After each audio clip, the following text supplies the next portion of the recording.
Banner ಗಲಾಟೆ ಇನ್ನೂ ಕೂಡ ಬಳ್ಳಾರಿಯಲ್ಲಿ ಬೂದಿ ಮುಚ್ಚದ ಕೆಂಡದಂತೆ ಕಾಣ್ತಾ ಇರುವಂಥದ್ದು. ಹೀಗಾಗಿ ಸೂಕ್ಷ್ಮ ಸ್ಥಳಗಳಲ್ಲಿ ಈಗಾಗಲೇ ಪೊಲೀಸರನ್ನ ಜಮಾವಣೆ ಮಾಡ್ತಾ ಇರುವಂಥದ್ದು.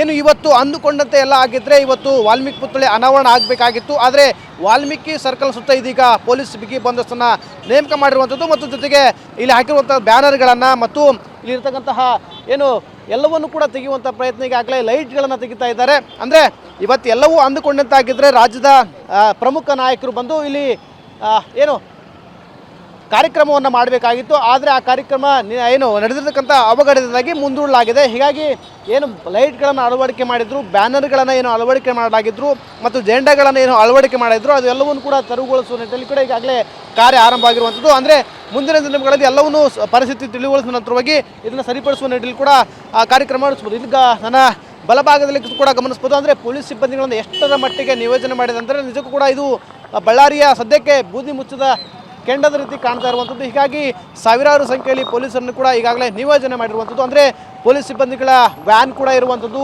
ಮತ್ತು ಅಗ್ನಿಶಾಮಕ ಸ್ಥಳದ ಸಿಬ್ಬಂದಿಯ ಸಂಬಂಧಪಟ್ಟಿರ್ತಕ್ಕಂಥ ವಾಹನ ಕೂಡ ಇರುವಂಥದ್ದು ಮತ್ತು ನೂರಾರು ಸಂಖ್ಯೆಯಲ್ಲಿ ಪೊಲೀಸರು ಕೂಡ ಬಳ್ಳಾರಿಯ ವಾಲ್ಮೀಕಿ ಸರ್ಕಲ್ ಸುತ್ತ ಒಂದು ರೀತಿ ಸರ್ಪಗಾವಲನ್ನು ಹಾಕಿರುವಂಥದ್ದು. ಹೀಗಾಗಿ ಯಾವುದೇ ಕಾರಣಕ್ಕೂ ಏನು ಘಟನೆ ಆಗಬಾರ್ದು, ಅವಘಡ ಆಗಬಾರ್ದು ಅನ್ನೋದನ್ನು ಕೂಡ ಈಗಾಗಲೇ ಪೊಲೀಸರು ಮುನ್ನೆಚ್ಚರಿಕೆ ಕ್ರಮಗಳನ್ನು ಈಗಾಗಲೇ ತೆಗೆದುಕೊಂಡಿದ್ದಾರೆ. ಕ್ಯಾಮರಾ ಪರ್ಸನ್ ಜೊತೆ ವಿನಾಯಕ್, ಬಳ್ಳಾರಿ.